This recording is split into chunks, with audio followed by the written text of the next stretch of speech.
Just after midnight, in a bunker south of Moscow, a 44-year-old Soviet lieutenant colonel is staring at a screen. His name is Stanislav Petrov, and in the next 5 minutes, he will make a decision that determines whether civilization continues or ends. The screen in front of him has just lit up with 4 words that no one in this bunker has ever seen outside of a drill. Missile launch detected. According to the Soviet Union's most advanced satellite system, the United States has just launched a nuclear first strike. 5 intercontinental ballistic missiles are heading toward Russia. Petrov has 6 minutes to decide what to do. If he reports the launch up the chain of command, Soviet protocol is clear: an immediate retaliatory strike, hundreds of nuclear warheads launched at American cities. And then America fires back. And then the world as we know it is over. If he does nothing, and the missiles are real, his country is destroyed. He has no way to verify which scenario is true. And the clock is running. But to understand why this man's finger was on the button that night, and why his decision was so much harder than it sounds, you need to understand what the world looked like in September 1983. Because this wasn't just a random malfunction. The entire Soviet Union was expecting an attack. Let's rewind to January 1983. Ronald Reagan is in the White House, and he's not interested in diplomacy. In March, he gives a speech that shocks the world. He calls the Soviet Union an evil empire. Not behind closed doors, on live television. 2 weeks later, Reagan announces the Strategic Defense Initiative, a plan to build a space-based missile shield. The press calls it Star Wars. Moscow calls it something else: preparation for a first strike. See, the Soviets don't see a shield. They see a country building the ability to attack without fear of retaliation, and that terrifies them. The KGB launches Operation Ryan, the largest intelligence-gathering operation in Soviet history. Its mission: find evidence that America is planning a nuclear first strike. Every Soviet intelligence officer in the West is now actively looking for signs of an incoming attack. And when you're looking for something that hard, you start to find it everywhere. Then, on September 1st, 1983, 25 days before Petrov's night shift, something happens that pushes the world to the very edge. A Soviet fighter jet shoots down Korean Airlines Flight 007, a civilian Boeing 747 carrying 269 passengers, including a sitting U.S. congressman. The plane had accidentally drifted into Soviet airspace. The Soviets mistook it for an American spy plane. They fired without warning. All 269 people on board died. Reagan calls it a crime against humanity. The Soviet leadership says it was justified. Neither side backs down. American and Soviet diplomats stop talking to each other almost entirely. Military channels go quiet. The hotline between Washington and Moscow might as well be disconnected. This is the world on September 26, 1983. 2 nuclear superpowers, each convinced the other is about to attack first. Intelligence agencies on maximum alert. Communication lines severed. And in the middle of all of it, one man walks into a bunker for his night shift. Serpukhov 15 was one of the Soviet Union's most classified facilities. Buried underground, surrounded by armed guards, it housed the command center for OKO, the Soviet Union's satellite-based early warning system. Here's how it worked. Soviet satellites sat in high orbit above the U.S. If an American ICBM launched, its rocket engines would produce an infrared signature, a burst of heat visible from space. The satellites would detect it, relay the data down to Serpukhov 15, and the duty officer would see it on his screen. That duty officer's job was simple on paper. If the screen says "Launch detected," report it immediately to Soviet High Command. They would then have roughly 12 minutes to decide whether to launch a full retaliatory strike. 12 minutes. That's it. That's the window between detection and impact. and the duty officer on the night of September 26th was Stanislav Petrov. Now here's the detail that changes everything. Petrov wasn't supposed to be there that night.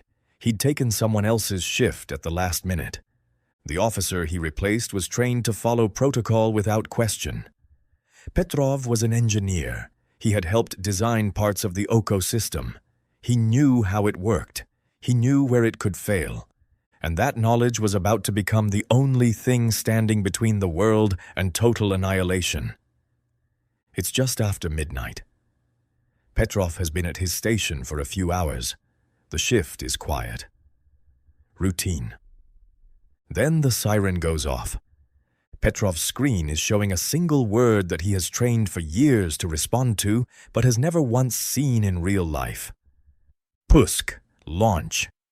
The satellite system is reporting that one intercontinental ballistic missile has been launched from a US base. Petrov freezes. The room is watching him.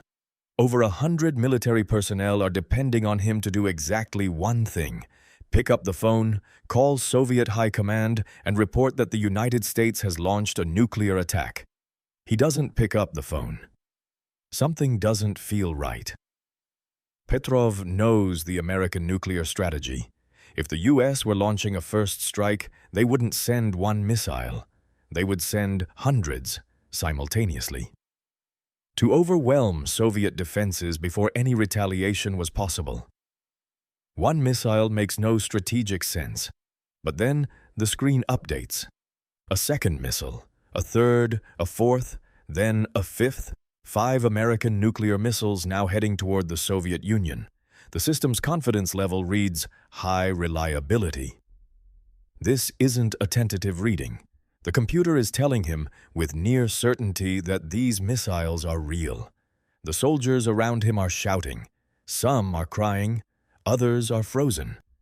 Everyone in that room believes that in about 20 minutes, they and everyone they've ever loved will be dead. Petrov has to make a call. Not metaphorically. Literally, there is a phone next to his hand. If he picks it up and says, "Attack confirmed," the Soviet military machine activates. Hundreds of warheads launch toward America. America's automated systems detect them and fire back. Within an hour, an estimated 500 million people are dead. Petrov later said his mind was split in two. One half was screaming at him to follow orders, to do what he was trained to do, to protect his country. The other half kept asking one question: why only 5? If the United States wanted to destroy the Soviet Union, they had over 20,000 nuclear warheads. Why would they launch 5? It would be like trying to burn down a forest with a match when you have a flamethrower. It didn't add up. But neither did the alternative. The system was telling him the missiles were real. The system had been tested and verified. If Petrov was wrong, if those 5 missiles were just the first wave, then his hesitation would cost his entire country. He later described this moment in an interview. He said, "I had all the data, I could see the launch indicators, but I had a funny feeling in my gut." Stanislav Petrov picks up the phone, and he tells Soviet High Command that the warning is a system malfunction. He says it's a false alarm. He has no proof. He has no data to support this claim. The system is telling him the opposite. He is making this call based on instinct, logic, and sheer nerve. Then he waits. If he's wrong, the first warhead will detonate over Soviet soil in about 15 minutes. Those 15 minutes pass. Nothing happens. The satellites had malfunctioned. A rare alignment of sunlight reflecting off high-altitude clouds above North Dakota had created infrared signatures that the OCO system interpreted as missile launches. There were no missiles. There was never an attack. Stanislav Petrov was right. They wanted to know why he didn't follow protocol, why he hesitated, why he trusted his gut over the machine. They interrogated him for hours. They questioned his loyalty. They picked apart every second of his decision. And then they did something even more remarkable. They buried the entire incident. Petrov was neither rewarded nor punished. He was reassigned to a less sensitive post. The official reason, to acknowledge his actions would mean admitting the system had failed, and the Soviet military could not allow that. The most advanced early warning system in the Soviet arsenal had nearly ended the world because of sunlight bouncing off clouds. Admitting that would embarrass the military, the engineers, and the entire Soviet defense apparatus, so they pretended it never happened. Petrov eventually left the military.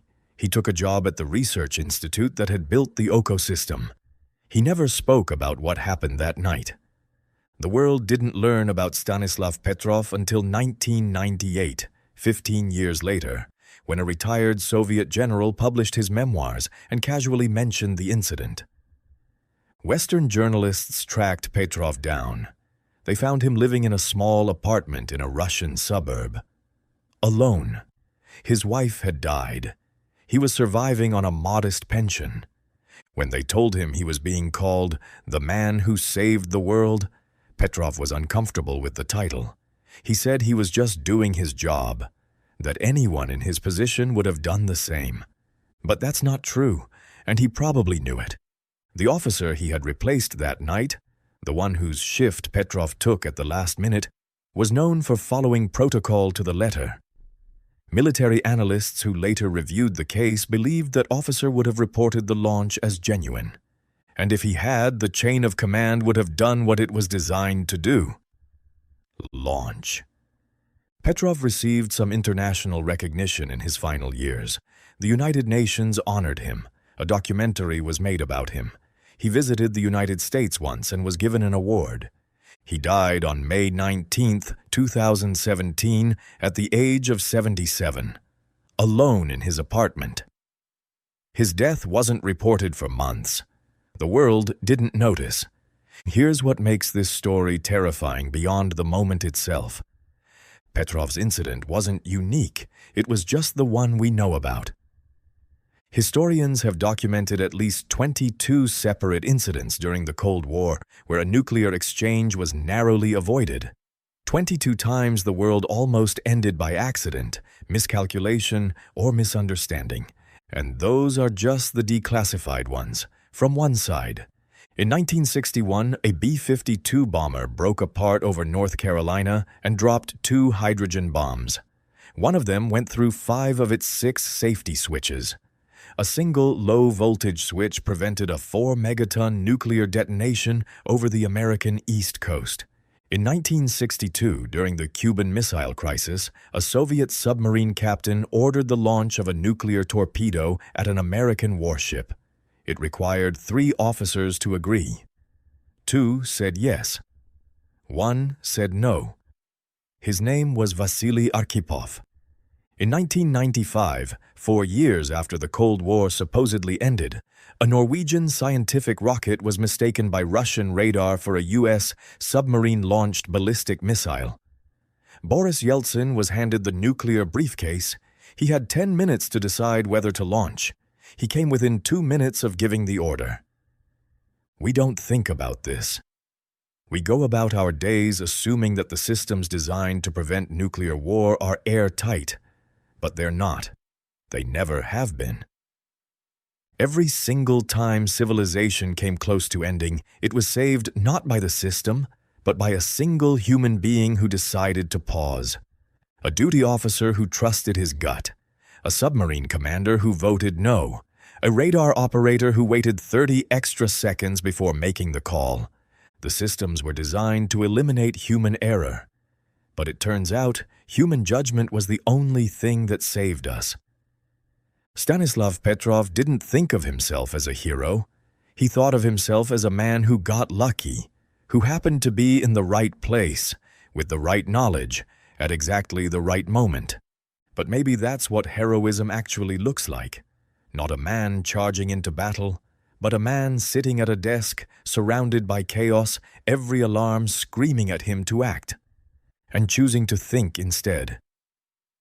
If this story was new to you, it probably shouldn't have been, and there are dozens more like it. Moments where history turned on one person's decision, and the world never found out. Next time, we're looking at the time the CIA overthrew a democracy for cheap oil. and how the consequences are still shaping the world you live in right now. Subscribe so you don't miss it. I'll see you there.